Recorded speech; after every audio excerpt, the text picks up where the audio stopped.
Hello everyone, welcome to the class. तो आज हम solubility of gas in liquid जो है उसको स्टडी करेंगे।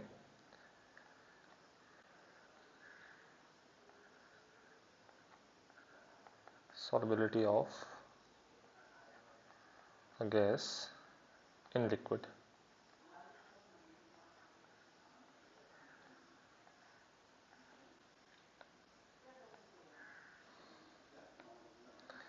इसमें देखिए, जनरली गैसेस जो हैं these are soluble in liquid.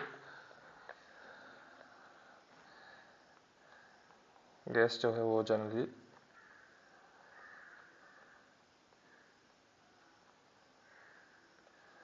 Liquid soluble है।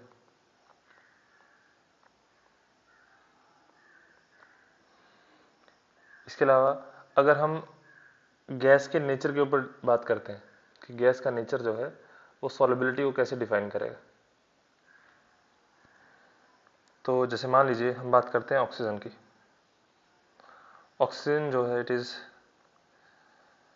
ज़्यादा एक्सटेंट में सॉल्युबल नहीं होती, लेकिन it is sufficiently soluble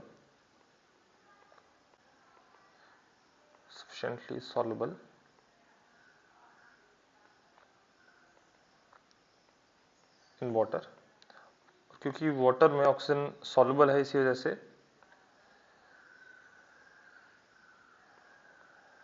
that is why aquatic life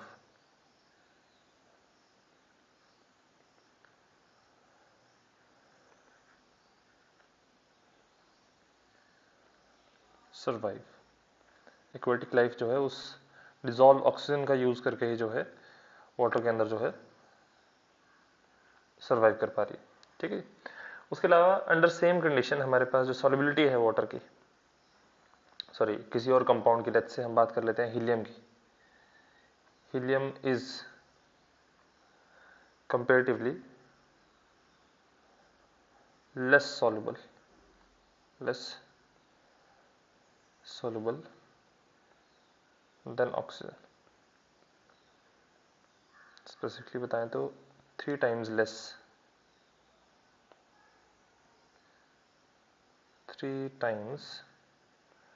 less soluble as compared to oxygen. उसके अलावा अगर हम बात करते हैं क्लोरोफॉर्म की, it is 100 times more soluble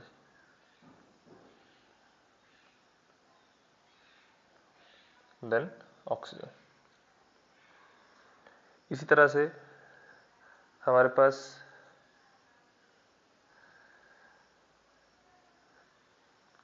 जो कंपाउंड्स हैं उनके नेचर पे हीलियम और ऑक्सीजन और क्लोरोफॉर्म में अगर हम कंपेयर करते हैं तो हमारे पास जो सॉल्युबिलिटी है वो वेरी कर रही है due to the nature of the solvent.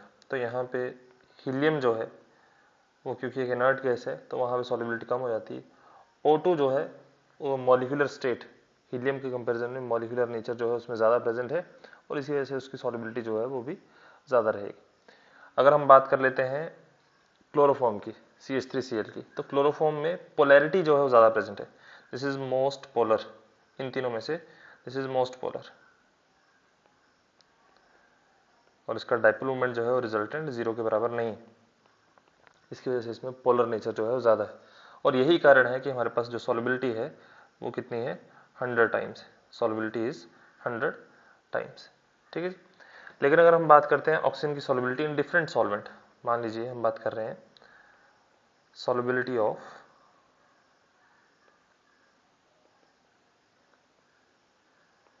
oxygen, let's say in hexane is C6H14, is 20 times greater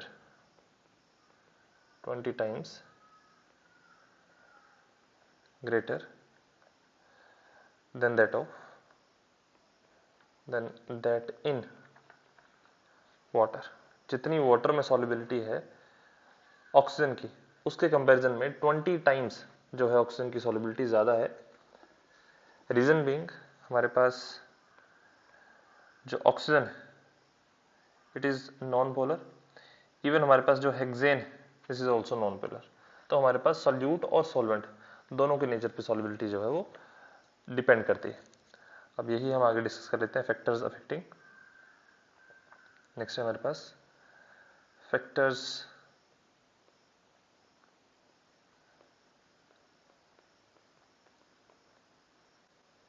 affecting solubility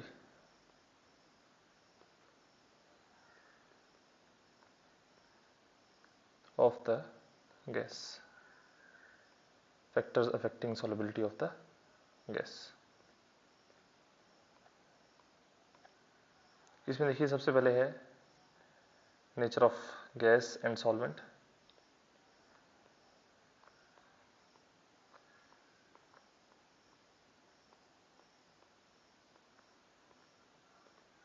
nature of gas and solvent. तो बेसिकली हमारे पास जो गैसेस, दोज गैसेस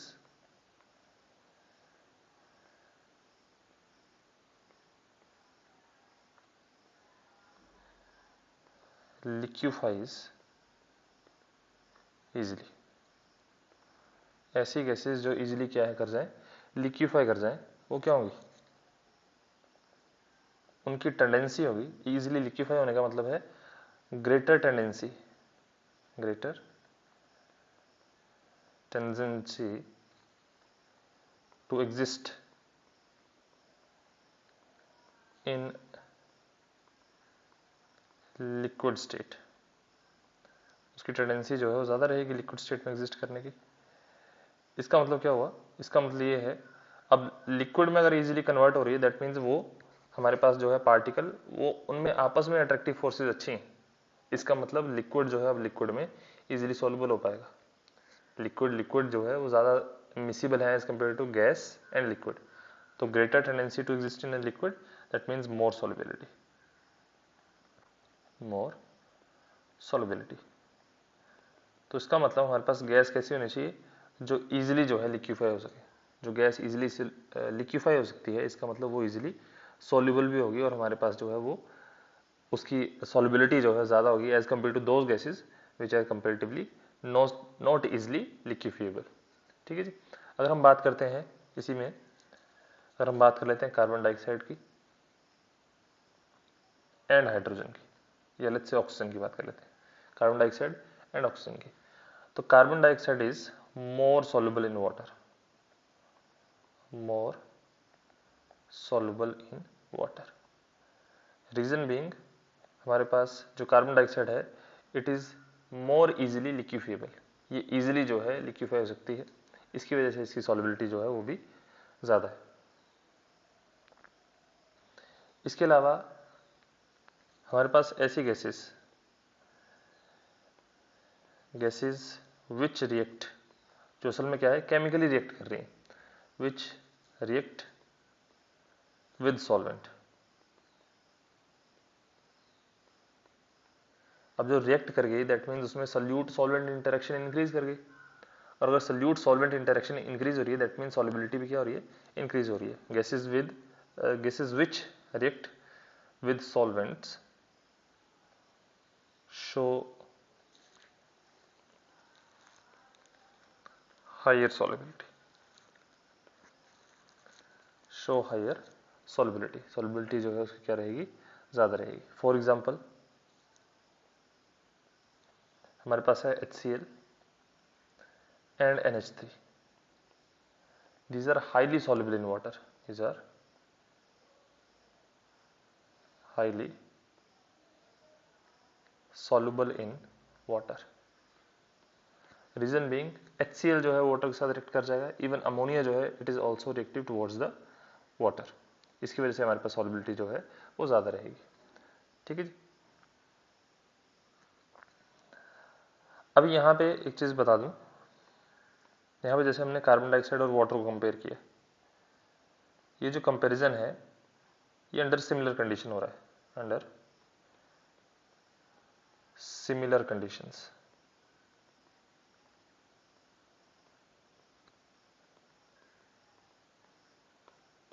उसी तरह से यहाँ पे भी जो कंपैरिजन है ये हमारे पास अंडर सिमिलर कंडीशन, मतलब टेम्परेचर और प्रेशर जो है वो कांस्टेंट है, वो वेरी नहीं कर रहे दोनों के लिए, ठीक है जी।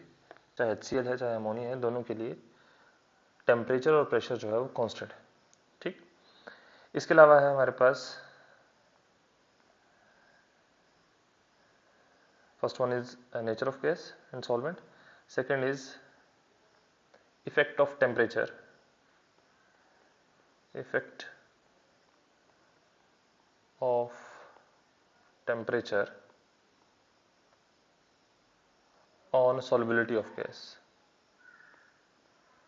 on solubility of gas।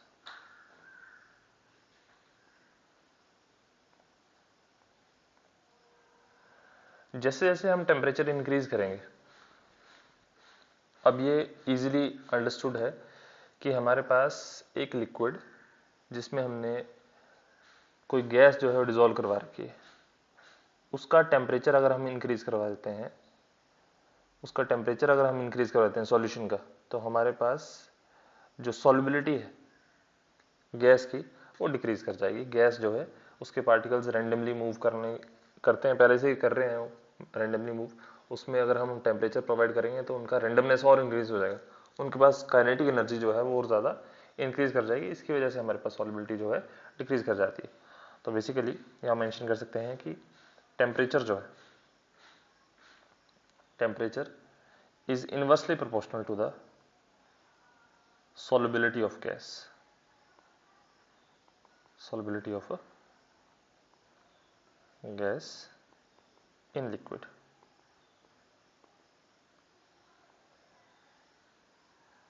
Temperature increase करेगा, सॉल्युबिलिटी जो है गैस की लिक्विड में वो डिक्रीज कर जाएगी, ठीक है जी। इसके अलावा more gas is present at low temperature, at low temperature. Temperature कम है तो हमारे पास ज़्यादा गैस जो है वो प्रेजेंट होगी। More gas is present at low temperature as compare to high temperature, as compare to high temperature.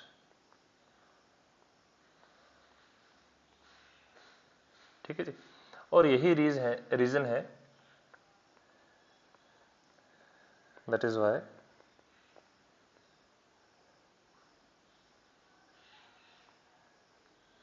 aquatic life is more stable, aquatic life is more stable at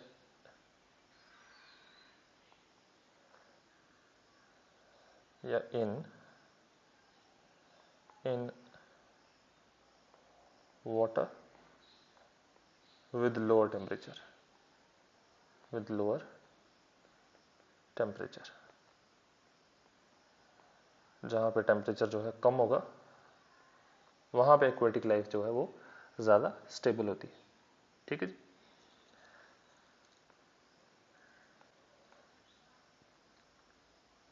अब इसका रीज़न मैंने आपको बता दिया वैसे कि हमारे पास टेम्परेचर अगर हम इंक्रीज करेंगे तो गैशियस पार्टिकल जो है उनमें काइनेटिक एनर्जी इंक्रीज कर जाएगी। काइनेटिक एनर्जी इंक्रीज करने की वजह से वो एस्केप करने की कोशिश करेंगे, तो सॉल्यूशन से जो है ऑब्वियसली हमारे पास पानी जो है सॉरी गैसेस जो है सॉल्यूशन से जो है वो बाहर निकल जाएगी, ठीक है जी। नेक्स्ट है हमारे पास effect of pressure, effect of pressure.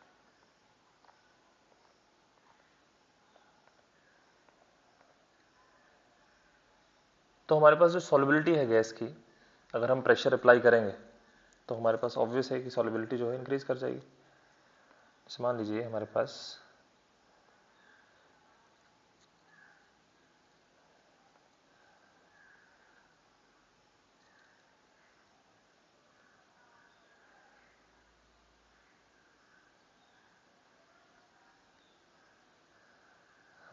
ये एक कंटेनर है जिसमें हमने एक लिक्विड जो है ऐड कर रखा है।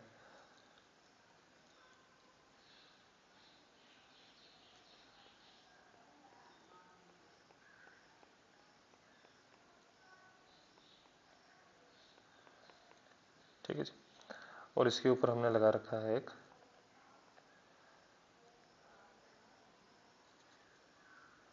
पिस्टन जो कि गैस को जो है एस्केप करने से रोकेगा।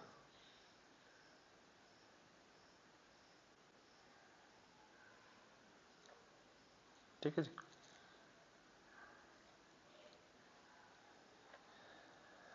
और इसके अंदर प्रेजेंट है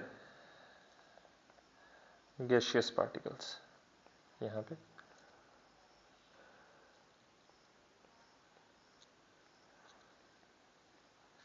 ठीक है जी। जब हम इस पे क्या किया, हमने प्रेशर इंक्रीज कर दिया। हमने जब प्रेशर इंक्रीज कर दिया तो हमारे पास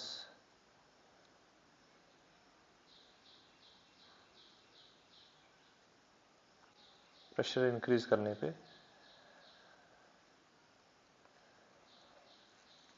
जो नंबर ऑफ गैसियस पार्टिकल थे वो इंक्रीज कर गए सॉल्यूशन के अंदर, कि ऊपर से प्रेशर जो है इंक्रीज हुआ, यहाँ से प्रेशर इंक्रीज करवाया तो हमारे पास जो पार्टिकल्स हैं वो क्या कर गए, इंक्रीज कर गए with in the solution. Solution में नंबर ऑफ पार्टिकल जो है वो क्या कर जाएंगे, इंक्रीज कर जाएंगे। ठीक है जी।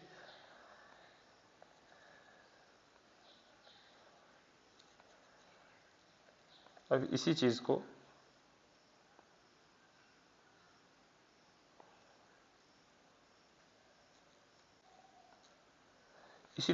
देखो हमने कैसे ऑब्जर्व किया कि हमारे पास सॉल्युबिलिटी ऑफ गैस, क्योंकि नंबर ऑफ पार्टिकल, सॉल्युबिलिटी का मतलब है number of solute particles present with in the solution. Solution में कितने सोल्यूट पार्टिकल प्रेजेंट है उसी को बोलते हैं सॉल्युबिलिटी। तो बेसिकली जो सॉल्युबिलिटी है, solubility of gas in solute in solvent increases as pressure increases।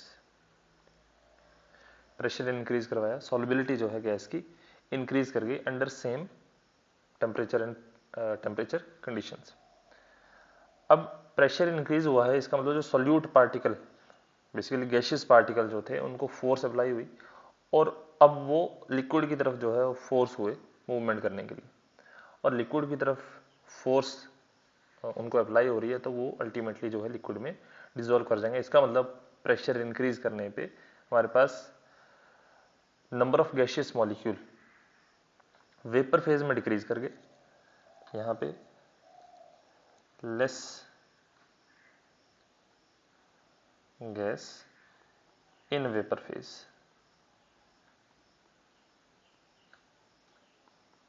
Vapour phase में गैस के पार्टिकल जो है वो डिक्रीज कर गए और सॉल्यूशन में जो है गैस के पार्टिकल इंक्रीज कर गए आफ्टर अप्लाइंग द प्रेशर। अगर हमने प्रेशर क्या किया है, इंक्रीज करवाया है।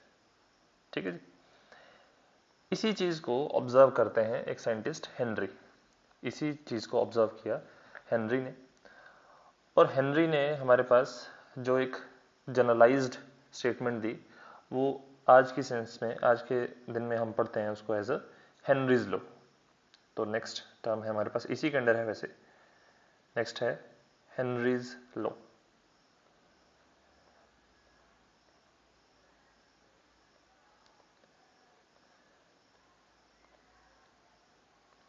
हेनरीज लॉ क्या बोलता है कि solid and liquid show almost no change in solubility with change in pressure. ये हमें पता है कि सॉलिड और लिक्विड में प्रेशर अप्लाई करने से कोई भी चेंज सॉल्युबिलिटी में जो है नहीं आता।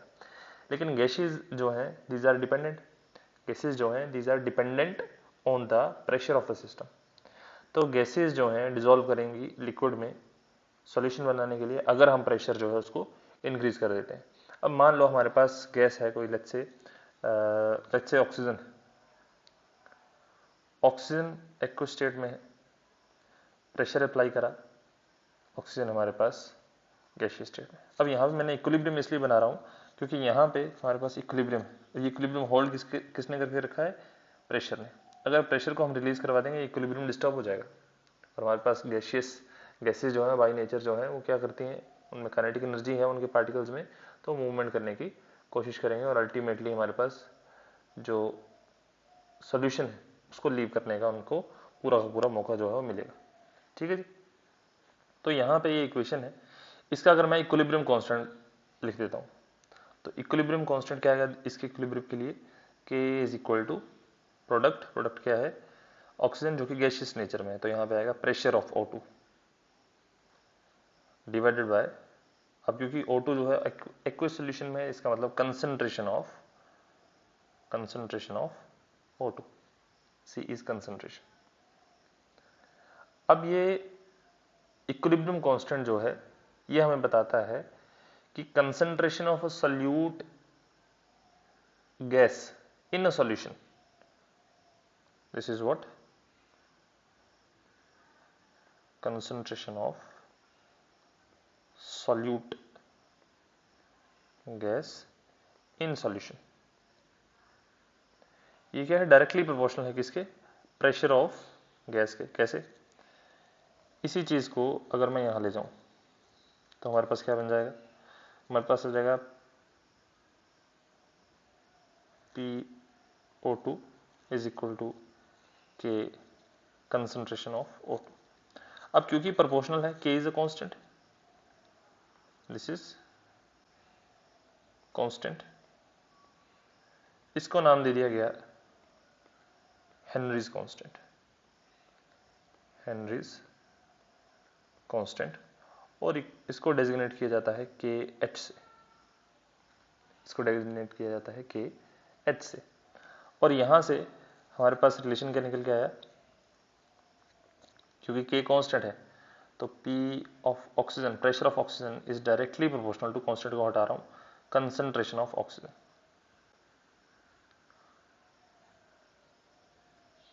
ठीक है जी। अब यहां पे स्पेसिफिकली जो है हमारे पास जो कंसंट्रेशन है उसको हम डिनोट, कंसंट्रेशन टर्म जो है हमारे पास काफी नंबर ऑफ कंसंट्रेशन टर्म है, वो हमने पढ़ी भी है प्रीवियस लेक्चर में। उनमें से मोल फ्रैक्शन जो है यहाँ पे लिया जाता है ताकि हमें ये पता चले कितने फ्रैक्शन ऑफ मोल्स जो हैं डिजोल्व हुए हैं और कितने फ्रैक्शन ऑफ मोल्स जो है वो अनडिजोल्व हैं। तो यहाँ पे कंसंट्रेशन को जो है हम मोल फ्रैक्शन की टर्म्स में लिखते हैं। तो यहाँ पे हम मॉडिफाई कर रहे हैं इसको, pressure of oxygen is proportional to the mole fraction of oxygen. और यही स्टेटमेंट है हेनरीज लॉ की।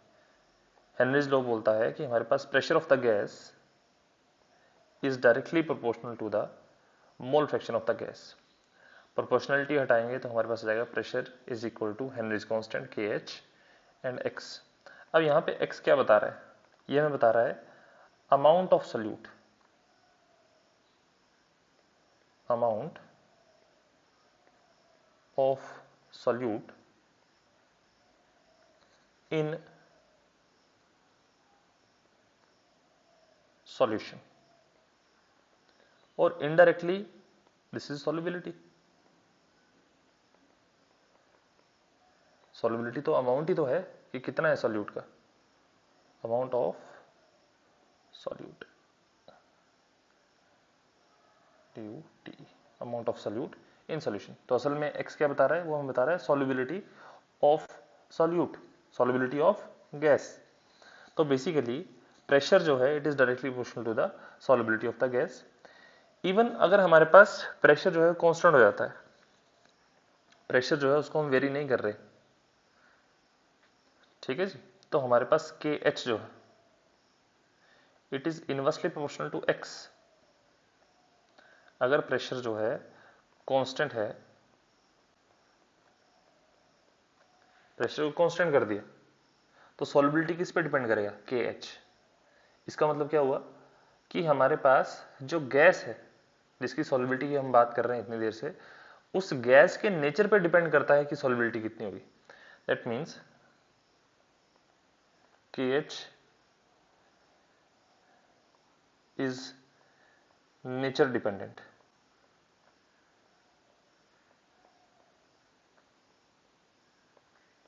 ऑफ अ गैस, एक गैस है उसके नेचर पे हमारे पास जो है हेनरीज कांस्टेंट डिपेंड करता है। जो हमारे पास गैस है उसके नेचर पे हेनरीज कांस्टेंट जो है डिपेंड करता है। अगर हमारे पास KH का वैल्यू ज्यादा होगा तो हमारे पास जो सॉल्युबिलिटी है वो डिक्रीज कर जाएगी। तो यहां पे हम मेंशन कर सकते हैं greater the solubility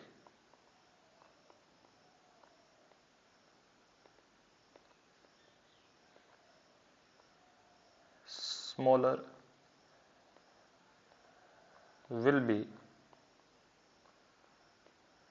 the value of Henry's constant।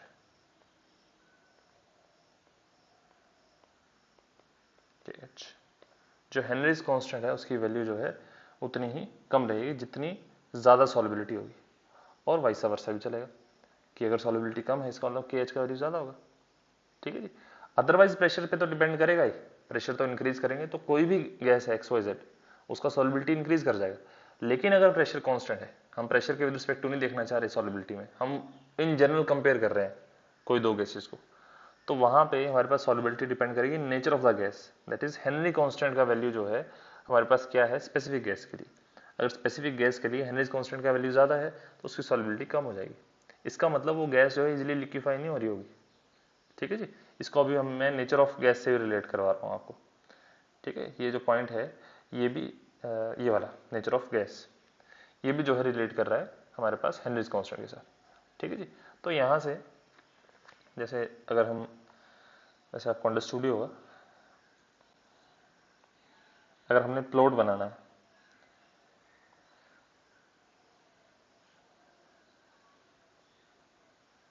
हमने प्लॉट बनाना है अपना प्रेशर ऑफ गैस, उसके अलावा मोल फ्रैक्शन का, तो हमारे पास जो है it is a straight line graph.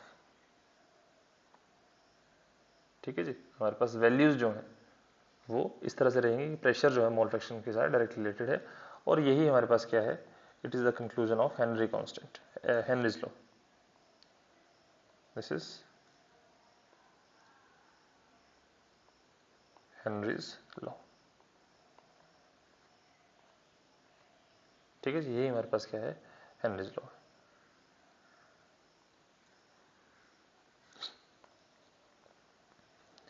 इसके अलावा हमारे पास जो KH जो है दैट इज हेनरीज कांस्टेंट, उससे हम क्या क्या वैल्यूज या क्या क्या रिजल्ट्स जो है वो आइडेंटिफाई कर सकते हैं, वो आपको बता भी दिया हालांकि एक बार दोबारा देख लीजिए, इसको नोट डाउन कर लीजिए कहीं पे, कि solubility of gaseous solute,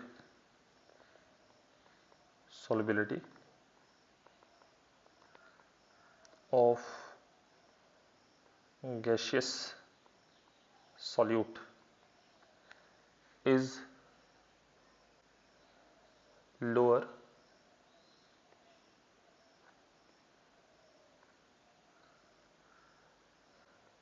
with high KH value. Henrys constant का वैल्यू जो है अगर ज्यादा है दैट मीन सॉल्युबिलिटी जो है गैसेस की वो क्या रहेगी, कम रहेगी। KH वैल्यू जो है, अब क्योंकि टेम्परेचर इंक्रीज करने से सॉल्युबिलिटी डिक्रीज करती है, सॉल्युबिलिटी डिक्रीज कर रही है अगर टेम्परेचर इंक्रीज करेंगे, और सॉल्युबिलिटी डिक्रीज कर रही है अगर हेनरीज कांस्टेंट का वैल्यू इंक्रीज हो रहा है। That means Henrys constant value increases, KH value increases with temperature।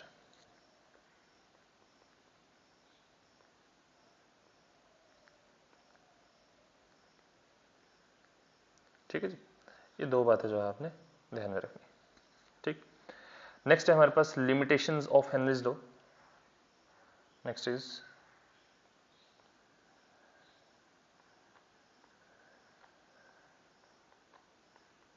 Limitations of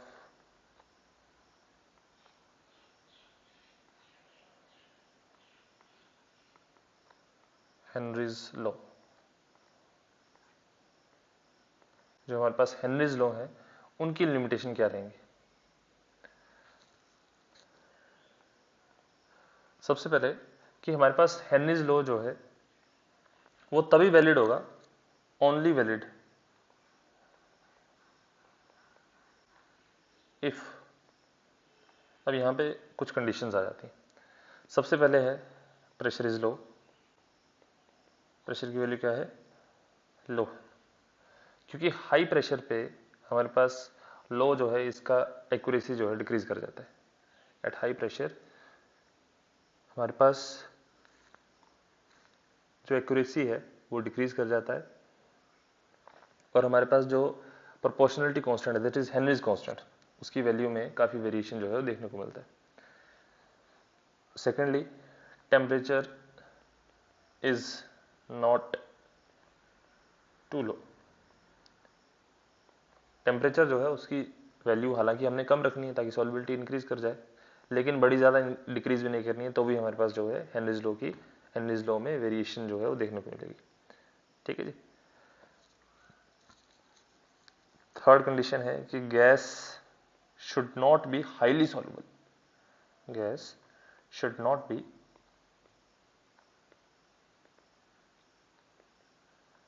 highly soluble, जो गैस है वो बड़ी ज़्यादा सॉल्युबल ना हो, सॉल्युबिलिटी हो उसकी लेकिन बड़ी ज़्यादा ड्रास्टिक सॉल्युबिलिटी ना हो। ठीक है जी। देन लास्टली है हमारे पास गैस जो है नाइदर रिएक्टिव, नाइदर रिएक्ट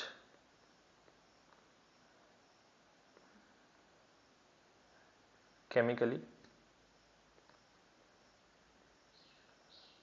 और ना ही नॉर डिसोसिएट एंड एसोसिएट, ना डिसोसिएट एसोसिएशन जो है वो शो करे सॉल्वेंट के साथ। ठीक है जी। तो अगर ये कंडीशंस चार फुलफिल होती हैं तो हमारे पास जो है ये हेनरीज लॉ जो है उस कंडीशन में एप्लीकेबल होगा, अदरवाइज वो लॉ जो है हमारे पास एप्लीकेबल नहीं रहेगा। ठीक है जी।